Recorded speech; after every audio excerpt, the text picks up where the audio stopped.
Hi, my name is Ethan Gazecki, and this is my speech on why exotic animals should not be kept as pets.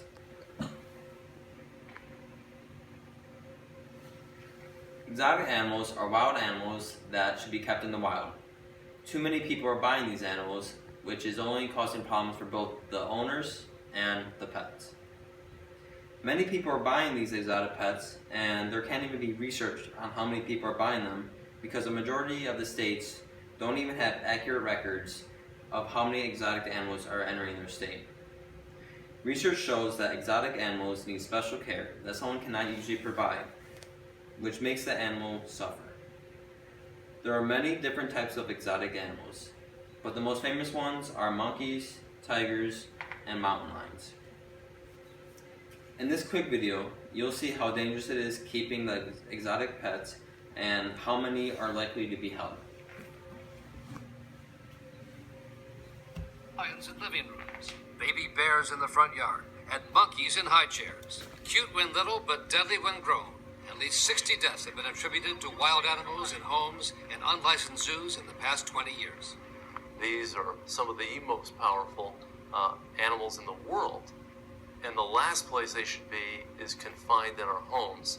In 7 states, there are no laws restricting the ownership of wild animals. In fact, the Humane Society of the United States says there are likely more tigers living in American communities than there are in the wild. The laws don't exist to forbid people from having tigers as pets.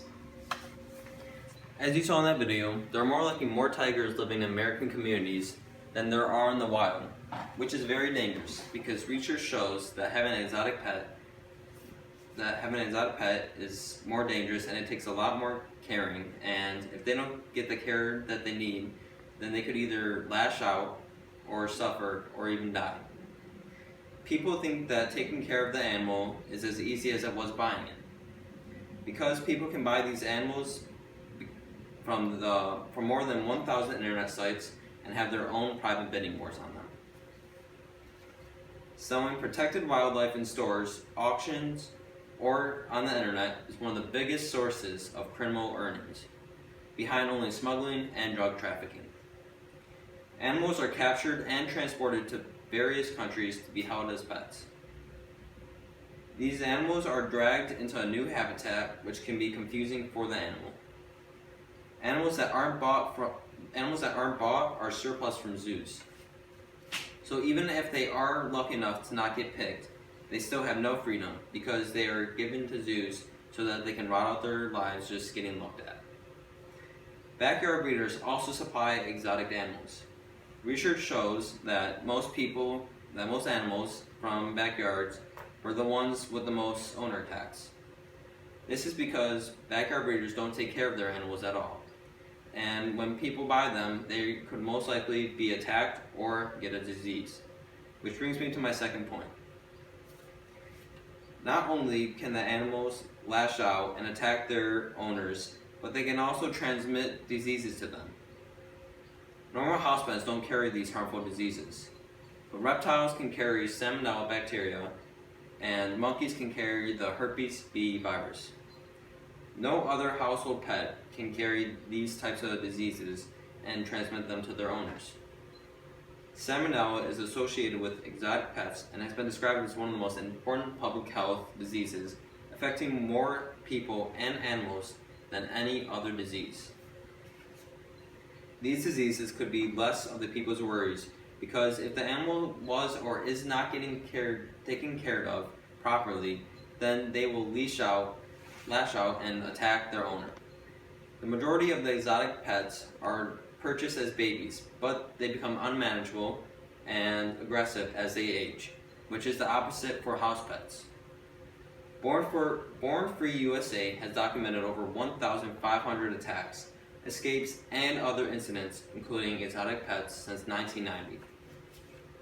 Veterinarians and animal behaviorists say that people who breed these animals and sell them as pets are playing the game known as Russian roulette.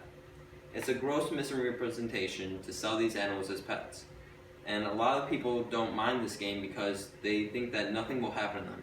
Even though a lot of the time nothing will happen to them, it doesn't mean that the animal isn't suffering.